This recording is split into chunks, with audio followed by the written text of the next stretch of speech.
भारत में जो असुरक्षा है वो पाकिस्तान उसके लिए केवल 1% जिम्मेदार है। हमें आतंकवादियों से कितना खतरा है, जोर से बोलिए जरा। 1%। 99% खतरा कुछ अलग है। उसका पाकिस्तान से कोई लेना देना नहीं, उसका आतंकवाद से कोई लेना देना नहीं। और पाकिस्तान से निपटने के लिए तो हमारे पास एक से बढ़कर एक महापराक्रमी एयरफोर्स, नेवी, आर्मी, बीएसएफ सब कुछ है। तो 1% से हमें ज्यादा चिंता नहीं करना चाहिए। चिंता करना चाहिए वो 99% से। उस 99% में क्या रूट काज है, उसके दो विषय पर मैं बात करूंगा। हमें जातियों के आधार पर बांटता कौन है, जोर से बोलिए जरा। नेता। कौन बांटता है? जिसको पार्षद बनना है, प्रधान बनना है, विधायक बनना है और सांसद बनना है। हमें क्षेत्र के आधार पर कौन बांटता है? नेता। हमें भाषा के आधार पर कौन बांटता है? नेता। मजहब के आधार पर नेता। पूरब पश्चिम के आधार पर, अगड़े पिछड़े के आधार पर नेता। दलित बनाम सवर्ण, लिंगायत बनाम नॉन लिंगायत, नेता। तो बांटते किस लिए है? सत्ता में आने के लिए। और सत्ता किस लिए चाहिए? माल पानी के लिए। तो अगर माल पानी रोक दिया जाए, अगर माल पानी रोक दिया जाए तो कोई बांटेगा क्या? अभी इसलिए सारी समस्याएं चल रही हैं कि पॉलिटिक्स भारत का सबसे बढ़िया प्रॉफिटेबल धंधा है, सबसे बड़ा प्रॉफिटेबल धंधा है।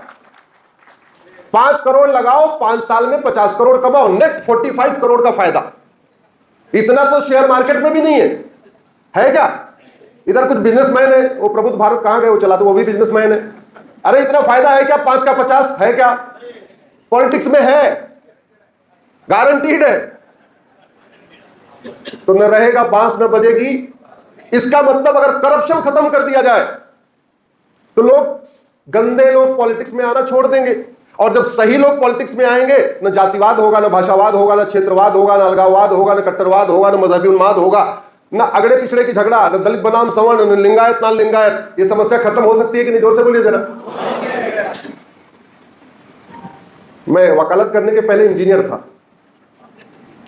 तो मुझे हर प्रॉब्लम में 5 बार वाई लगाने की आदत पड़ गई। और इनफैक्ट पहले मैं एल्मल वेस्पा स्कूटर बनती थी कानपुर, उसमें था, फिर हीरो में गया जहां बाइक बनती थी, उसके बाद मारुति में गया। तो ज्यादातर हमने काम किया जापानियों के साथ। उनके साथ काम करके हमें 5W एनालिसिस करने की हैबिट हो गई कि हर प्रॉब्लम में 5 बार वाई लगाओ, और 5वीं बार वाई लगाने के बाद जो रिप्लाई आए उस पर काम करो। तो इसलिए मैं सुप्रीम कोर्ट, हाई कोर्ट में वो PIL लगाता हूं जो 5वीं बार जिसका उत्तर मिलता है। भारत में लफ्ज जिहाद की फंडिंग कैसे होती है? काला धन हवाला से। भारत में लैंड जिहाद की फंडिंग कैसे होती है?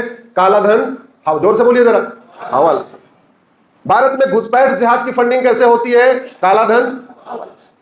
भारत में धर्मांतरण की फंडिंग कैसे होती है? काला धन, हवाला से।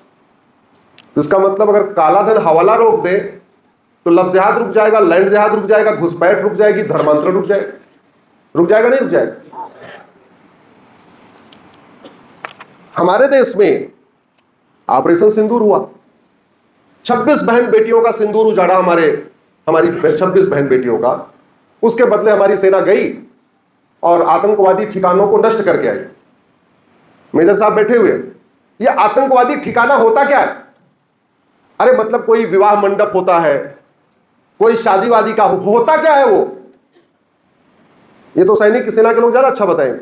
हम जो आतंकवादी ठिकाना नष्ट करके आते हैं, एक्चुअल में वो मरकज होता है और मदरसा होता है। पाकिस्तान के या POK के जितने आतंकवादी ठिकाने चल रहे हैं, ऊपर मस्जिद है, नीचे आतंकवादी ठिकाना है, ऊपर मरकज है, नीचे आतंकवादी ठिकाना है, ऊपर मदरसा है, नीचे आतंकवादी ठिकाना है। तो हमारे लोग जब मिसाइल गिराते हैं, किसके ऊपर गिराते हैं? मस्जिद के ऊपर गिराते हैं, मरकज के ऊपर गिराते हैं और मदरसा के ऊपर गिराते हैं। तीन ही चीज पे गिराते हैं। जिसपे पाकिस्तान में जाके गिराते हैं उस पे भारत में गिराते हैं क्या? जोर से बोलिए जरा। और आंकड़े बताते हैं कि जितने वो पाकिस्तान में उससे ज्यादा भारत में। तो खतरा कम है कि ज्यादा? जोर से बोलिए। ज्यादा।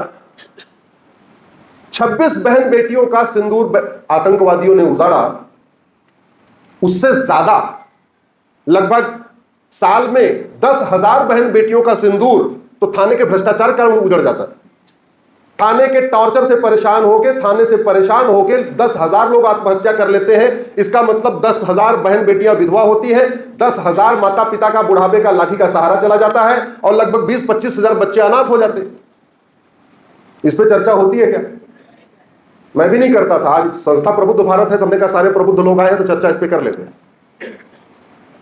जितनी बहन बेटियों का सिंदूर आतंकवादी उजाड़ते हैं, उससे ज्यादा तो तहसील के भ्रष्टाचार कारण आत्महत्या कर लेते हैं।